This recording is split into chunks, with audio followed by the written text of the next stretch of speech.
Hello and welcome to an introduction to academic IELTS by the IELTStutorgroup.com.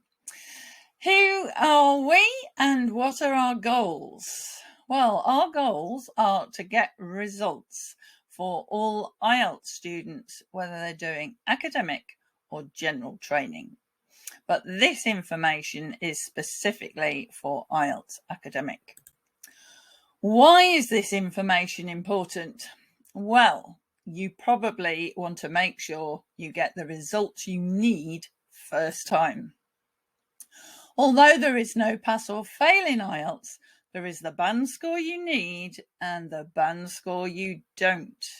So make sure you get it right first time. You want to save time and money by getting the band score you need. So there's this way or the wrong way. There are lots of myths about IELTS, and you can see them all over the internet, particularly on chat sites or comments on IELTS information. It isn't easier to get your band score in one country or another. The test is the same everywhere, because the International English Language Testing System is a very well-recognised one and a well-regulated one where the standards are the same everywhere.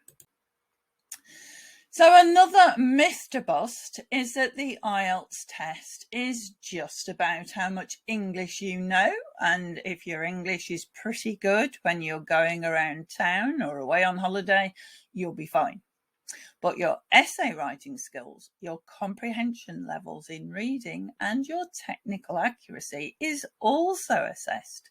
So don't think that just because you can get by speaking English and listening to English that you are going to be great on the reading and the writing parts of the test.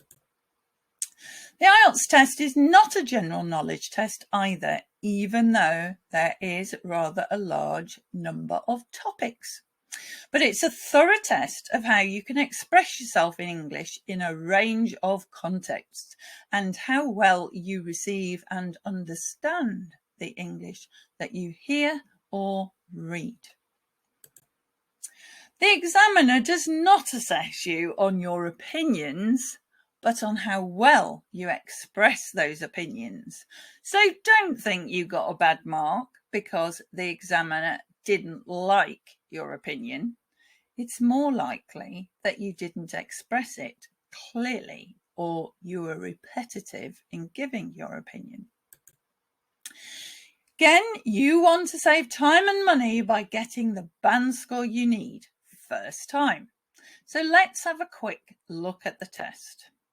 IELTS listening is the first test you take. It's 30 minutes, 40 questions, 4 sections, and 10 questions in each section.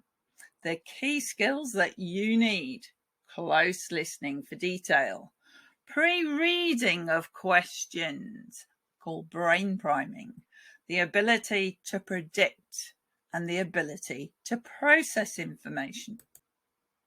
IELTS reading is the second test you take. 60 minutes, 40 questions, 3 reading passages, and a range of different task types. The skills you need: pre-reading of questions, brain priming, prediction, and the processing of information. Does that sound familiar? Now, for academic writing, you probably need to do the most preparation because it's certainly where many students who can get great scores in listening, speaking, and reading get their lower score. So academic writing task 1, you have 20 minutes. You need to write 150 words and you have to write a report about data, where you have to highlight the key features, write a clear report in an academic style, and use a range of vocabulary. Task 2 is an essay question. You have 40 minutes and must write at least 250 words. You can see the different types of questions there, and you need to write an introduction, at least 2 body paragraphs, and a conclusion. And you have to be able to express your ideas in a clear and logical manner. The skills that are tested are your task achievement. Can you actually complete the task? Answer the question. Lexical resource. Can you use a range of vocabulary and not be repetitive? Coherence and cohesion. Can you write a logical and clearly understood piece of writing? And can you show grammatical range and accuracy? So show a range of tenses, linking words, and obviously spell correctly. Paragraphing and accurate grammar are also very helpful skills. So the speaking test is in person and can take only 11 to 14 minutes. But of course, it can still be stressful when you know you're being assessed. Now, this test may take place 7 days before or after the previous tests. The speaking test format, there are 3 parts testing the following skills: your fluency and coherence, lexical resource, your vocabulary, grammatical range and accuracy, and your pronunciation. So you shouldn't try to speak too quickly, and you shouldn't think that you have to get a native speaker's accent, which is probably going to be impossible, in order to do well. But you do have to speak clearly.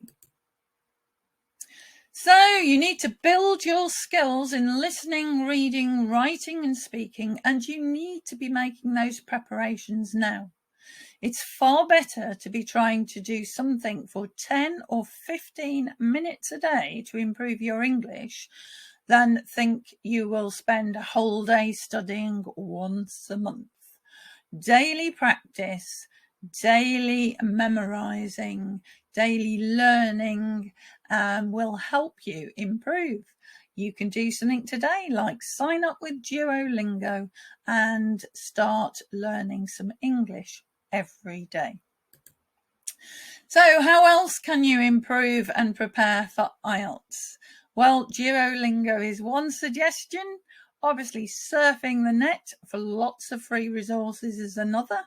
You can actually go to our website, which was on the first slide, www.ieltstutorgroup.com, and sign up for our monthly newsletter. Or you can put a Y or a thumbs up in the comments below, and then I will ask you for your email and I will put you on our mailing list. But if you would like to know more and get our strategy PDF, then again, please follow the instructions on the next slide, and I will be happy to send you our strategy checklist. So a Y for yes or a thumbs up in the comments below, and I will be in touch very soon. Thank you for watching. Bye for now.